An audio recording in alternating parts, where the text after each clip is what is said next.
Hello everyone, welcome to J and K jobs corner YouTube channel. आज इस video में मैं आपको बताऊंगा यहाँ पर एक नोटिफिकेशन आया है जेकेएसएसबी की तरफ से। टाइपिंग टेस्ट का नोटिफिकेशन है। थर्ड फेज़ का टाइपिंग टेस्ट होगा। यहाँ पर ये जो टाइपिंग टेस्ट है जम्मू बेस्ड कैंडिडेट्स के लिए है। जूनियर असिस्टेंट और रिलेटेड जितनी भी पोस्ट हैं उन सब के लिए है। एडवर्टाइजमेंट नोटिफिकेशन नंबर 4, 5, 6, 7 ऑफ 2020, इसके अलावा 1, 2 एंड 3 ऑफ 2021। तो बाकी यहाँ पर डिटेल दी गई है।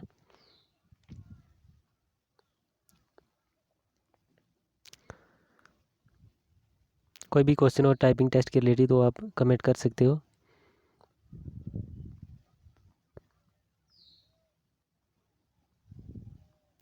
डाउनलोड करने के लिए डिस्क्रिप्शन में लिंक दिया गया है इसका।